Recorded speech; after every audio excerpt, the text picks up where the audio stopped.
오늘 아침에는 출애굽기 8장 16절에서 24절 본문으로 말씀을 나눕니다. 오늘 이제 세 번째 재앙이 시작되었습니다. 이가 올라오는 온 세상이 이로 덮이는 그러한 재앙이었습니다. 하나님께서 모세에게 명령하셔서 모세가 또 아론에게 명령을 하다라고 아론이 지팡이를 내밀었을 때에 온 땅에 이가 올라오는 그러한 역사가 일어났습니다. 근데 주위에서 볼 점은 18절에 애굽의 요술사들도 자기 요술로 그같이 해보려고 했지만 못하였다라고 말씀하고 있습니다. 그리고 요술사들의 입술의 고백을 19절에 이것은 하나님의 권능이다라고 그렇게 그들의 입술로 고백하게 만들었습니다. 마귀와 세상도 우리에게 마치 하나님이 주실 수 있는 것들을 만들어낼 수 있는 것처럼 그런 유사품들을 만들어냅니다. 세상적 즐거움, 기쁨, 만족, 나름대로의 어떤 즐거움, 만족, 기쁨 이런 것들이 있는 것 같아요. 그러나 중요한 점은 인생의 깊은 환란이 다가올 때에 이런 세상과 마귀가 가져다 준 그런 유사품들은 더 이상 사람들을 지켜줄 수 없다라는 것을 우리가 기억해야 하는 것입니다. 세상에 진정한 즐거움이 어디 있습니까? 진정한 만족이 어디 있습니까? 잠언의 기사에 보면은 웃는 사람의 얼굴에 그 뒷면에 근심이 있다라고 말씀하고 있습니다. 세상 것을 가져보고 다 추구해보고 거기서 기쁨을 잠시 그것을 성취할 때 기쁨을 맛보지만 이내 마음속 어딘가에서 우울함이 몰려오고 슬픔이 몰려오고 이런 것이죠. 진정한 기쁨은 세상은 절대로 줄 수가 없습니다. 그러나 진정한 기쁨, 참 만족, 진정으로 마음이 정말 무거워지고 정말 세상의 모든 무거운 짐을 다 어깨에 올려놓고 있는 것 같은 그런 환란의 한복판에서도 우리 하나님을 의지하면 하나님께로부터 오는 진정한 기쁨, 만족이 있는 것입니다. 찬송가에 보면 사람들이 어찌하여 하나님 앞에 아랠 줄을 모를까라는 그런 찬송의 가사가 있는데 사람들의 불행은 무엇입니까?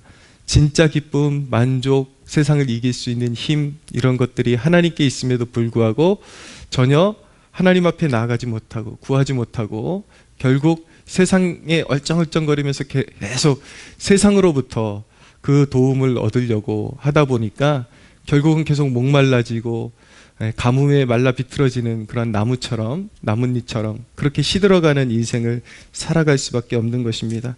바로를 보십시오. 19절에 보면은 요술사가 바로에게 말하되 이는 하나님의 권능이다 하였으나 바로의 마음이 완악하게 되어 그들의 말을 듣지 아니하였으니 여호와의 말씀과 같더라 라고 말씀하죠.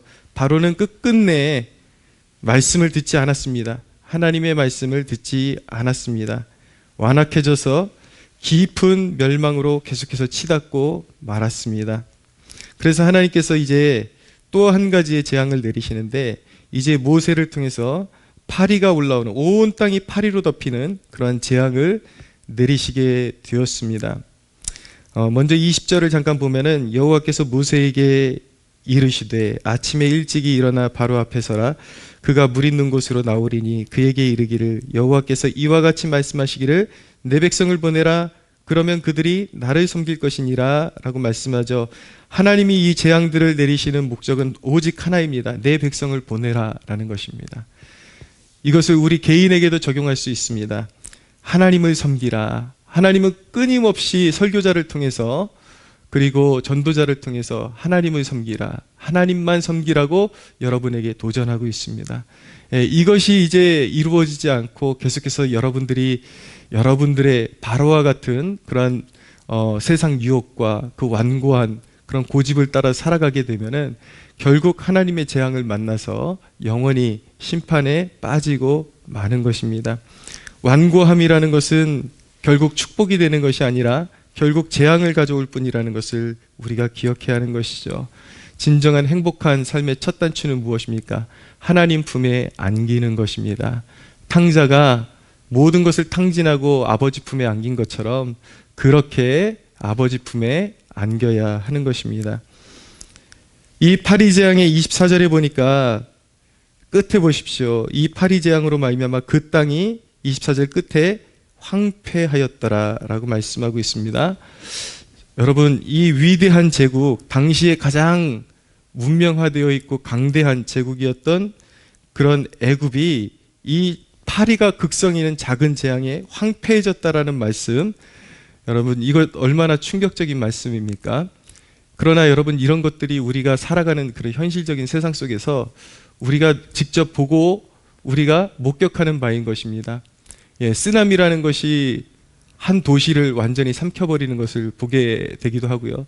지진이라는 것이 거의 한 나라를 깨트려 버리기도 하고, 지금 이 나라를 보십시오. 온 세상이 지금 코로나라는 질병으로 인해서 안절부절 못하는 세상을 보십시오. 문명화되어 있고 다 모든 것을 다 극복할 수 있을 것 같은 기술이 발전된 세상인데 작은 바이러스 하나도 감당하지 못하는 그런 세상의 모습을 보십시오. 그러나 여러분, 분명한 것은, 우리가 주목해야 되는 것은 어떤 질병이나 재난이나 환란이 다가와도 길은 있다라는 것입니다. 그것이 무엇인가? 바로 하나님의 뜻을 따르는 것입니다. 22절에서 23절을 보십시오. 그날에 나는 내 백성이 거주하는 고센 땅을 구별하여 그곳에는 파리가 없게 하리니 이로 말미암아 이 땅에서 내가 여호와인 줄을 내가 알게 될 것이라. 내가 내 백성과 내 백성 사이를 구별하리니 내일 이 표징이 있으리라 하셨다 하라 하시고 라고 말씀하고 있습니다. 우리에게 진정으로 필요한 것은 무엇입니까? 코로나가 왔다고 화들짝하고, 세상에 어떤 질병이 왔다고 또 화들짝하고, 또 경제적인 한파가 왔다고 또 세상에 휩쓸려 다니고, 언제까지 우리가 그렇게 살아야겠습니까? 여러분, 우리에게는 하나님이 구별하시는 은혜가 필요합니다. 세상과 구별하시는 은혜가 필요합니다. 진정으로 하나님께서 하나님의 백성들을 구별하시는 은혜가 있다라는 것을 믿으시기 바랍니다. 많은 그런 교회들에게 압박이 오고 예배를 중단하라는 압박이 왔지만 우리 교회는 사실 예배를 양보한 적이 한 번도 없습니다. 공무원들이 들이닥치고 경찰들이 신고받고 와가지고 들이닥치고 그랬지만 한 번도 예배를 양보하지 않았습니다. 네. 저는 정말 이 재단에서 죽을 각오로 예배를 드리고 있기 때문에 경찰들이 와서 뭐라 그러면 나는 잡아가도 순교해도 예배 드릴 거니까 딴소리 하지 말고 가보라고 그렇게 이야기를 했습니다. 근데 우리 교회에 주신 은혜는 무엇이냐면 오히려 이 코로나 기간 동안에 한 번도 예배를 멈추지 않은 은혜가 있을 뿐만 아니라 하나님께서 우리의 주일 예배 때에 더 그 어느 때 경험해보지 못한 기름 부음을 주시고 풍성한 은혜를 주시고 하나님께서 그 임재를 우리 교회 가운데 그렇게 풍성하게 나타내시면서 정말 우리가 예배를 지키는 것을 하나님께서 격려하시고 하나님께서 우리와 함께 하신다라는 것을 더 극명하게 보여주는 그런 축복을 누리고 있습니다. 제가 알고 있는 어떤 목사님은 코로나가 확진자가 생겼었어요. 그 안에. 그런데도 불구하고 폐쇄를 시키라 그러면 폐쇄를 시켰다가 끝까지 굴복하지 않고 다시 재개하면 원상복귀 시켜서 계속 예배를 드리고 그랬는데, 세상에 굴하지 않고 예배를 드렸는데 오히려 하나님께서 그 교회를 얼마나 축복해 주셨는지 정말 폭발적인 하나님의 임재가 나타나고 지금 교회를 회피하는 세상 가운데 한복판에서 그 교회는 끊임없이 새신자들이 몰려오고 이 어두운 시대에도 정말 예배를 사모하는 사람들이 있다라는 것을 그 교회를 통해서 하나님께서 보여주시고 오히려 그 교회를 풍성하게 축복해 주고 계신 것을 제가 보고 듣게 되었습니다. 여러분, 저는 코로나가 이 세대가 과연 누구의 소리에 귀를 기울이게 하고 있는지 드러나게 해주고 있다라고 믿습니다. 여러분, 항상 하나님 편에 서도록 그렇게 힘쓰시고 애쓰십시오. 먼저 여러분들의 소속이 완전해야 합니다. 나는 예수 그리스도의 것인가? 예수님의 보혈로 덮인 이후로 이 장자를 치는 재앙에서 하나님께서 구원하신 방법이 무엇이었습니까? 문설주와 문인방의 어린 양의 피로 바르는 것이잖아요. 그들이 얼마나 착하냐, 이거는 문제가 아니에요. 사실은 그가 그리스도 안에 있느냐, 소속이 문제인 것입니다. 여러분들의 소속을 물으십시오. 그리고 확고히 하십시오. 나는 그리스도의 것인가? 그리고 나의 삶을 그리스도께 기꺼이 드립니다. 라고 고백하십시오. 그리고 세상을 살아가면서 판단을 내릴 때에 어떤 동시대의 사람들의 생각, 그리고 언론이 부추기는 그런 말들을 듣지 말고 하나님의 말씀에 비추어서 어떻게 행동하는 것이 하나님께 기쁨이 될지를 분별하십시오. 계속 사람들의 말에 기울이고 언론의 말에 기울이면 어떤 특정한 목적을 가지고 세상을 이렇게 휩쓸리게 하는 그런 세력들에 의해서 세상을 올바로 보지 못하게 됩니다. 계속 세상에 휩쓸리게 되고 그렇게 되니까 그러면 결국 가장 소중한 것들을 잃어버리게 되어 있어요. 오늘날 수많은 사람들이 예배를 등지고 하나님을 등지고 살아가는 모습을 보십시오. 실체를 보지 못하고 말씀을 통해서 실체를 보지 못하고 자꾸 세상의 귀를 기울이니까 약해지고 교회 나오면 큰일 날 것 같고 그렇게 자기의 영혼을 세상에 빼앗겨 버리는 그러한 불쌍한 모습으로 살아가게 되는 것입니다.